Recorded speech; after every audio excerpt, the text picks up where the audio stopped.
नमस्कार। कार्यक्रम अलगधारमा यहाँहरूलाई हार्दिक स्वागत गर्दछौँ। आज हामी चर्को नारा बनिरहेको मुलुकको समृद्धि र समृद्धिकै लागि पनि राष्ट्रिय सहमति नबनिरहेको विषयमा केन्द्रित भएका छौँ। अब लागौँ आजको प्रस्तुतितर्फ।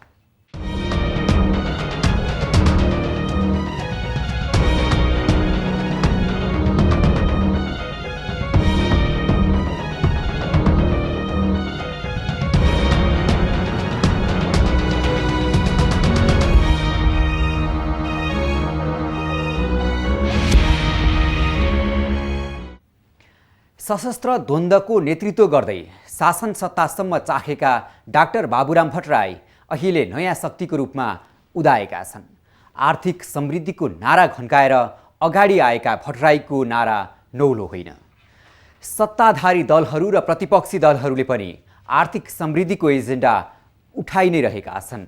वर्तमान व्यवस्था जन्माउन योगदान दिएका दलहरू संविधान निर्माणपछि तितर बितर हुँदा आर्थिक समृद्धि अलमलमा परेको छ।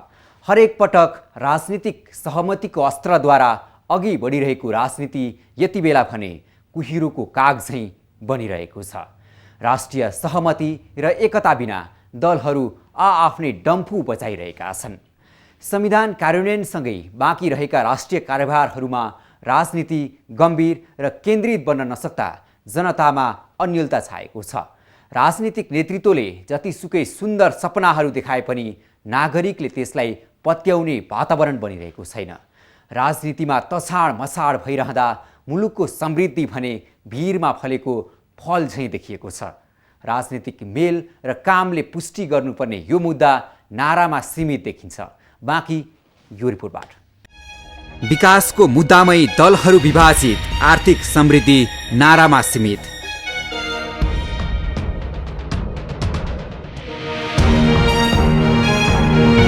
राजनीतिलाई आफ्नो पोल्टामा पार्ने प्रतिस्पर्धामा राजनीतिक दलहरू कसिएर लागेका छन्। सङ्घर्षका विभिन्न चरणहरू पार गर्दै गणतान्त्रिक व्यवस्थामा आइपुग्दासम्म मुलुक भने जहाँको त्यही छ। जनताको आशा उनीहरूको आँखामा छचल्किएका छन्। व्यवहारमा परिवर्तनको स्वाद चाख्ने दिन अझै आएन। विभिन्न राजनीतिक वादहरूमा धेरै नै घम्साघम्सी चलिरहेकाले कुन एजेन्डालाई कसरी सम्बोधन गर्ने भन्ने बहस श्रृङ्खलाहरू जारी छ। सत्ताधारी र विपक्षी दलहरू मुलुकको आर्थिक विकासलाई अर्जुन दृष्टिमा राख्ने भनिरहेका छन्, तर उनीहरूबीच यो मुद्दामा सहमति भेटिएको छैन। निर्वाचित समानुपातिक समावेशी सहभागिताको संविधान सभाबाट संवैधानिक प्रक्रिया अनुरूप लोकतान्त्रिक प्रक्रिया अनुरूप लोकतान्त्रिक संविधान प्राप्त गरेका छौँ र हाम्रा अधिकारहरू संस्थागत भएका छन्। अब हामीले संविधानले निर्दिष्ट गरेका संरचनाहरू, संघीयता, प्रादेशिक संरचनाहरू, स्थानीय निकायहरू, यिनीहरूलाई पूर्णता दिँदै अगाडि बढ्नु पर्नेछ। स्वदेशी लगानीकर्ता होस्, विदेशी लगानीकर्ता होस्, उनको लगानीलाई पुरा सुरक्षा दिने त्यस्ता किसिमको कानुनी सुधार पनि गर्नुपर्छ भन्नेलाई सबै पार्टीको बिचमा यो सहमति हुनु जरुरी छ। आर्थिक विकास र समृद्धिका लागि स्वदेशी विदेशी लगानी नेपालमा ल्याउनु जरुरी छ। त्यसका लागि लगानीकर्तालाई हरेक किसिमको सुरक्षा दिने ग्यारेन्टी गर्नुपर्दछ। त्यसका निम्ति दङ्गा, हडताल, जुलुस सधैँ हुन थाल्यो भने कोही यहाँ लगानी गर्नेवाला छैन। त्यसै कारण शान्ति चाहिन्छ, स्थायी शान्ति चाहिन्छ, लगानीको वातावरण चाहिन्छ। लगानीकर्तालाई पुरा ग्यारेन्टी सुरक्षा दियो भनेदेखिलाई नेपाल समृद्ध बन्न सक्छ, नेपालको विकास हुन सक्छ। उही राजनीतिक बेमेल र तानातानले आर्थिक विकासको सपना नारामा सीमित भएको छ। हो, संविधान सभाबाट गणतान्त्रिक संविधान बनेर लागू भयो, यद्यपि आशातीत सुनौलो भविष्यको सम्भावना मूर्त भएको छैन। संविधान निर्माणपछि आम नागरिकको जीवनमा आमूल परिवर्तनको अपेक्षा थियो, तर अहिलेका दृश्यले पुरानै दलको ठर्रा दोहोरिने सम्भावना प्रबल देखाउँदैछ। नेपालको राजनीतिक विकासलाई जसरी गति दिन सक्नु पर्थ्यो गति प्राप्त गरेको छैन। नेपालको राजनीतिले एक ठाउँ अड्केर बसेको छ र खाली सत्ता प्राप्तिको खेलमा राजनीति अड्किएको छ।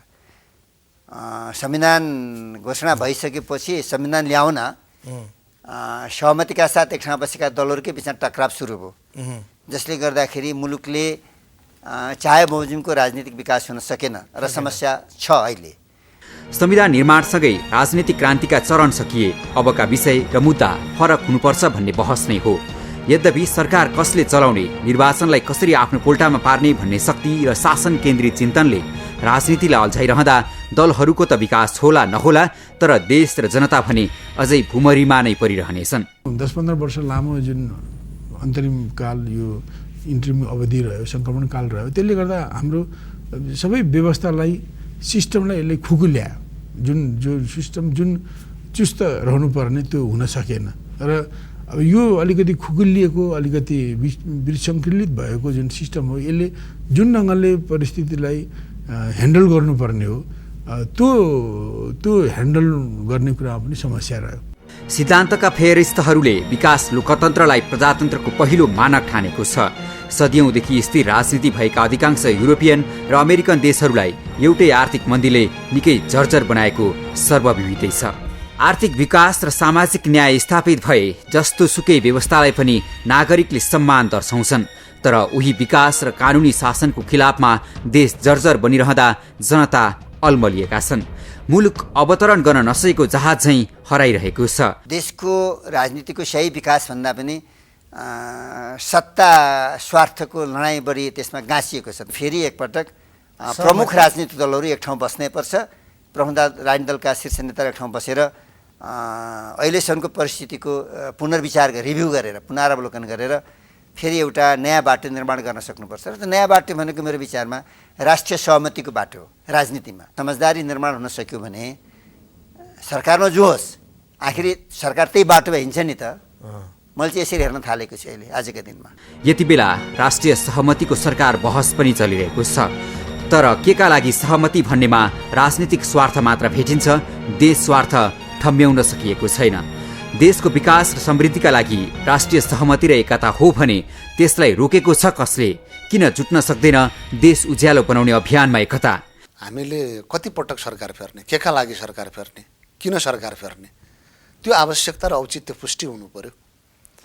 सरकारले अहिले राष्ट्रिय जीवनमा देखा परेका तमाम समस्याहरू यो सरकार निर्माण हुँदा, भूकम्प गएको 6 महिना बित्या थियो, कुनै काम अगाडि सरेको थिएन, नाकाबन्दी कायम थियो।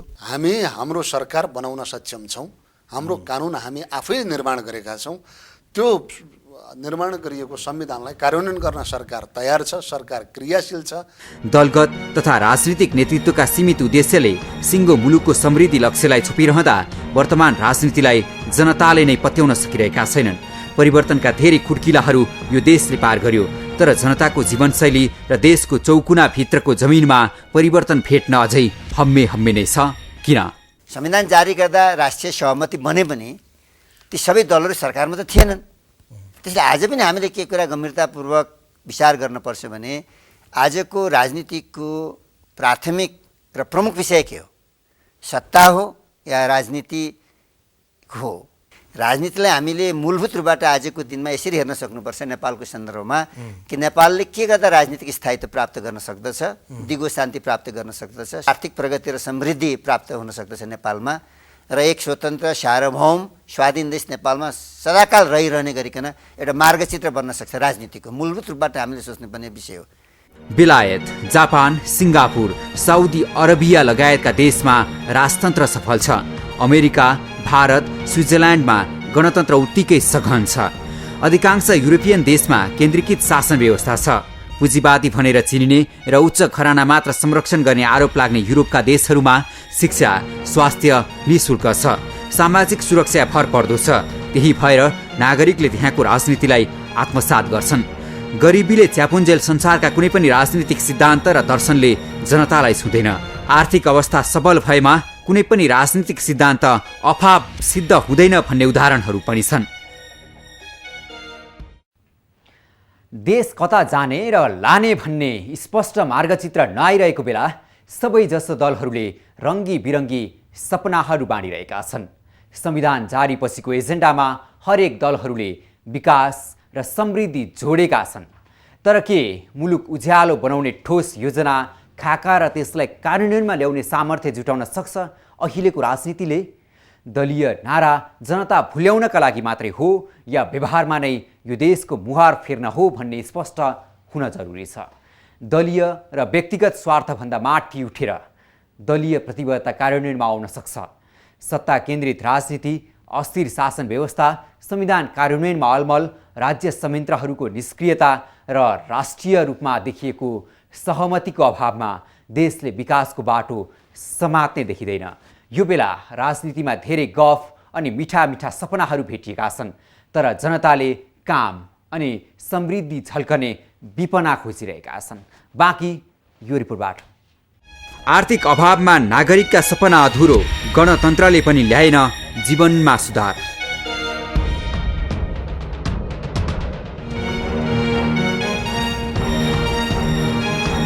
संविधानले पनि आर्थिक असमानता र उद्योगतिलाई विस्थापित गर्ने बाटोमा मुलुकलाई दोहोर्याउन सक्नुपर्छ।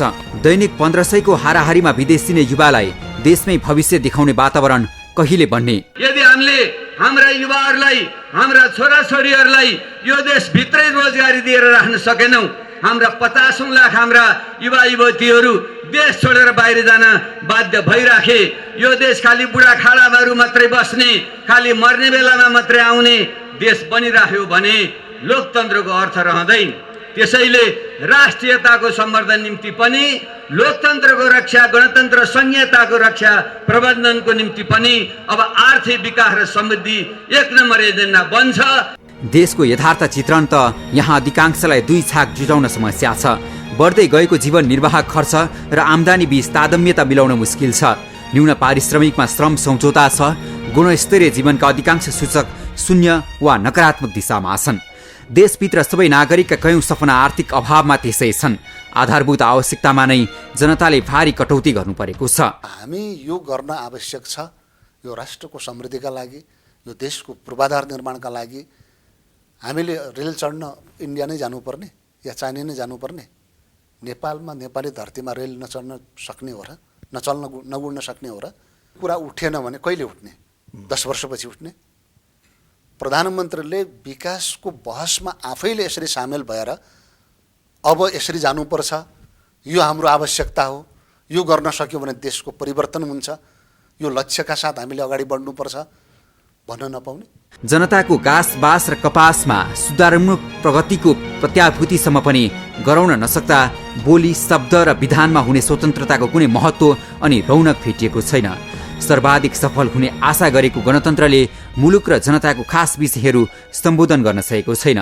कसरी देश एकताबद्ध हुन सक्दछ, सबैका भावनालाई कसरी सम्बोधन गर्न सकिन्छ भनेर मूलभूत रूपबाट हामीले सोच्ने हो। चाहे तराई, अझै भन्छु म, चाहे तराई होस्, पहाड होस्, हिमाल होस्, मेची, महाकाली, जुनसुकै धर्मका हुन्, वर्गका हुन्, संस्कृतिका हुन्, वेशभूषाका हुन्, सबैको भावनालाई चाहिँ के छ भनेदेखि समेटेर एकताबद्ध गरेर हिँड्ने राजनीति कुन हो भनेर हेर्दाखेरि मलाई के लाग्छ भने देशका प्रमुख राजनीतिक दलहरूले एक ठाउँ बसेर गम्भीरतापूर्वक विचार गर्नुपर्छ।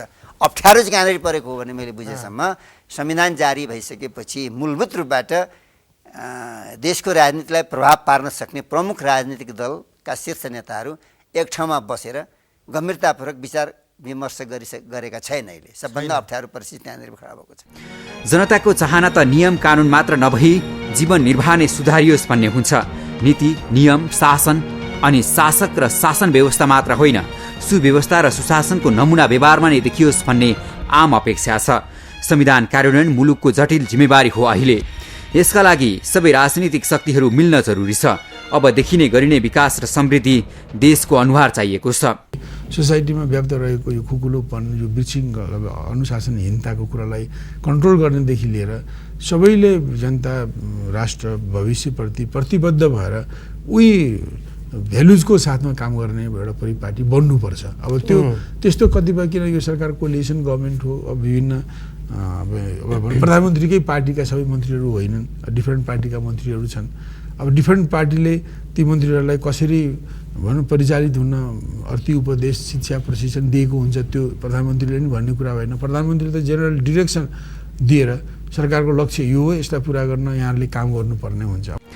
नाममा मात्रै होइन, काममा पनि परिवर्तन भेटिए नागरिकले त्यसको महत्त्व बुझ्नेछन्। मानिसहरूको मान, प्रतिष्ठा र सभ्यता मात्र होइन, सामूहिक परिचय पनि देशको आर्थिक अवस्थासँग प्रत्यक्ष जोडिन आउँछ। संविधानले देश र नागरिकलाई आर्थिक हैसियत प्रवर्धन गर्न सक्षम हुनैपर्छ। राजनीति त्यतैतर्फ अघि बढ्नैपर्छ। समृद्धिको यात्रा निर्माण गर्दाखेरि हामीले हिजो पटक पटक आन्दोलन गऱ्यौँ, सङ्घर्ष गऱ्यौँ, क्रान्ति गऱ्यौँ, लाग्यौँ। यो अहिलेको बजेट अबको समाजवाद तर्फको प्रस्थान बिन्दु हो। अधिकारको लडाइँ पुरा गरिसकेपछि, आधारभूत रूपमा हामीले त्यसलाई संस्थागत रूपमा संविधानमा व्यवस्था गरिसकेपछि अब मलाई लाग्छ कि कुनै पनि पार्टीको एजेन्डा विकास समृद्धि बाहेकको छैन। विकास समृद्धि बाहेक अर्को चाहिँ हाम्रो प्रमुख प्राथमिकता हो जस्तो लाग्दैन। चरम बेरोजगारी, बेइमानी, गरिबी, अन्याय, अत्याचार, दण्डहीनता, भ्रष्टाचार, लोड सेटिङ, मूल्य वृद्धि इतिहासमा मात्रै पढ्ने विषय बन्नुपर्छ। विकास, समृद्धि, सभ्यता र सुशासन वर्तमान र भविष्य बन्नुपर्छ। हामीले 7 वर्षभित्र यो देशमा गरिबी र बेरोजगारी मूल रूपमा अन्त्य गर्न सकिन्छ, त्यो खाका हामी प्रस्तुत गर्दैछौँ। 15 वर्षभित्र यो देशलाई एउटा मध्यम स्तरको विकासको चरणमा पुर्याउन सकिन्छ। अर्थात् अहिले हाम्रो प्रति व्यक्ति आम्दानी $700 छ, त्यसलाई कमसेकम 10 गुणा हामीले बढाएर देशलाई एउटा मध्यम स्तरमा पुर्याउन सकिन्छ र बेरोजगारीलाई पूर्ण रूपले अन्त्य गर्न सकिन्छ, त्यो खाका हामीले बनाउँदैछौँ।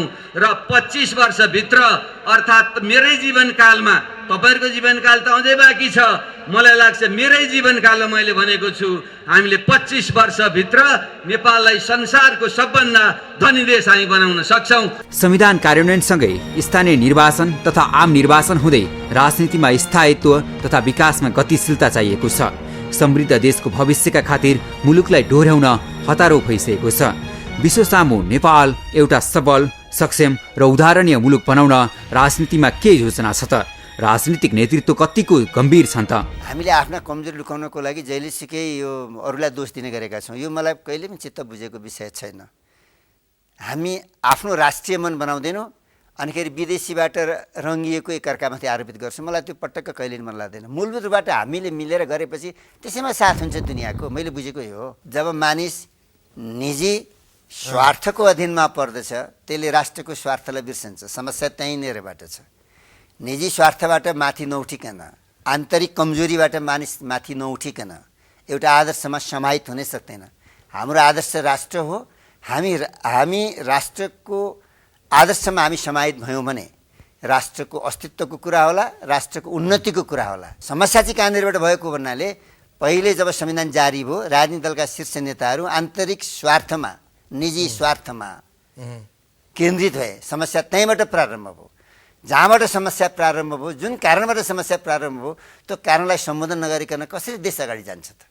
तसर्थ अब नेतृत्वले आफूलाई प्रमाणित गर्नुपर्छ र सबल एवं सक्षम देश निर्माणार्थ उच्च तहको त्याग आवश्यक छ। रोजगारी निर्माण, गरिबी निराकरण, शिक्षा, स्वास्थ्य, सामाजिक न्याय अनि नागरिक जीवनसँग प्रत्यक्ष सम्बन्ध राख्ने विकास गतिविधिमा ठूलो फड्को मार्नु छ। के राजनीति त्यतातिर केन्द्रित छ? के हाम्रो राजनीतिक नेतृत्व त्यसका लागि तयार छन्? कुण्ड कुण्ड पानी मुण्ड मुण्ड बुद्धि भने जस्तै अब यदि एउटै मतिमा हुन्थे, एउटै विचारमा, एउटै विश्वासमा हुन्थे, एउटै दलमा भइहाल्थ्यो नि। डिफरेन्ट पार्टीहरू छन्, डिफरेन्ट पार्टीको कोलिसन गभर्मेन्ट हो।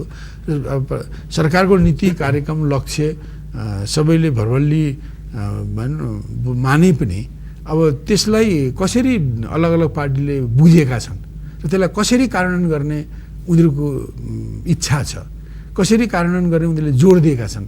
अब त्यसले स्वाभाविक छ कि सम्बन्धित पार्टीका मन्त्रीहरूको व्यवहारमा असर गर्छ नै। 2050 सम्ममा संसारको प्रथम अर्थतन्त्र हुने अनुमान गरिएको चीन 2015मा नै पहिलो शक्ति भइसक्यो। भारत शक्ति सञ्चय गर्दै विकासमा फड्को मार्ने क्रममा छ। यस्तै एसियाका अधिकांश देशले राजनीतिक विविधताका बावजुद द्रुत आर्थिक विकास गरिरहेका छन्। नेपालभन्दा दक्षिण तथा उत्तर अनि वरिपरिका देशहरू संसारका सामरिक शक्ति बनिरहँदा हामी चाहिँ कहिलेसम्म दुःखको सारङ्गी रेटेर बसिरहने? यो 10 वर्षको तपाईँले सामान्य समीक्षा गर्दाखेरि मैले के पाउँछु भने दलहरूको बिचमा राष्ट्रिय समझदारी हुँदाखेरि राजनीतिले द्रुत गति लिएको छ। समझदारी टुट्दाखेरि राजनीति अड्किएको छ र अड्किएको मात्रै होइन, धेरै विकृति र विसङ्गति खडा भएको छ। त्यसैले नेपाली जनताप्रति समर्पित भएका राजनीतिक दलहरूले आफ्नो सामर्थ्य सम्पूर्ण नेपाली जनताका लागि हो राजनीतिक दलका नेताहरूको भने ती दलका नेताहरूले आफ्नो दललाई राष्ट्रिय स्वार्थमा समाहित गर्न सक्नुपर्छ र राष्ट्रका मूलभूत एजेन्डा के हुन्, साझा एजेन्डा, त्यो तय गरेर नेपाललाई अगाडि लैजान सक्नुपर्छ। तब मात्रै नेपालले राजनीतिक स्थायित्व प्राप्त गर्न सक्छ र पद्धति हासिल हुन्छ। पद्धति भइसकेपछि पद्धतिले नै राष्ट्रिय समझदारी निर्माण गरेर अगाडि जान्छ। भूगोल सानो भएर विकासमा पछौटे बन्नुपर्छ भन्ने छैन। संसारमा हामी 94औं ठूलो देश हौं। दक्षिण कोरिया, ताइवान, डेनमार्क, स्विजरल्यान्ड हामीभन्दा साना छन्। यस्तै 637 वर्ग किलोमिटरको सिङ्गापुर र 1041 वर्ग किलोमिटरको हङकङ पनि सफल र सबल छन्। ठूला हुन् या साना, विश्वका अधिकांश देशहरू आर्थिक सबलताको क्षिति चुम्ने क्रममा छन्। तर लक्ष्मीप्रसाद देवकोटाले भने झैं सानै भए पनि महत्त्वको अमरावती भएको यो देश चाहिँ आर्थिक हिसाबले जीर्ण भएकै कारणले कस्तुरी खोजिरहेको मृग झैं बनिरहेको छ। देशलाई विकसित, समृद्ध र सबल बनाउन राजनीति र राजनीतिक नेतृत्व कहिले सक्षम बन्ने हो, जनता धैर्य साथ कुरिरहेका छन्। व्यवस्था परिवर्तन भएसँगै त्यस अनुकूलको आभास दिलाउन जरुरी छ, अनि मात्र जनताले लोकतन्त्र गणतन्त्रको स्वाद थाहा पाउनेछन्। देशलाई अघि बढाउँछौँ भन्ने राजनीतिले आफै भने पछौटे स्वभाव छोड्न ढिलाइ गर्नुहुन्न। आर्थिक विकास र देश समृद्धि नै अर्जुन दृष्टि हो भने दल र नेताहरूले स्वार्थ त्यागेर देश हितमा समाहित हुनुपर्छ। समय आफ्नो गतिमा अघि बढिरहन्छ, त्यस अनुकूल हिँड्न सकिएन भने पछि परिन्छ। बेलैमा राजनीतिक नेतृत्वले राष्ट्रिय सहमतिका साथ आर्थिक विकास र समृद्धिको बाटो समात्न नसके देश झन्झन दल दलमा फस्दै जानेछ। अलग धारलाई सम्पर्क गर्न 400653 र 9802002006 नम्बर डायल गर्नुहोला। तपाईले 443277 नम्बरमा फ्याक्स गर्न सक्नुहुनेछ भने alagdhar@imagechannels.com.lp मा इमेल समेत गर्न सक्नुहुनेछ। अलगधारको आजको प्रस्तुति यति नै। अलगधारको सम्पूर्ण युनिटलाई बिदा दिनुहोस्। नमस्कार।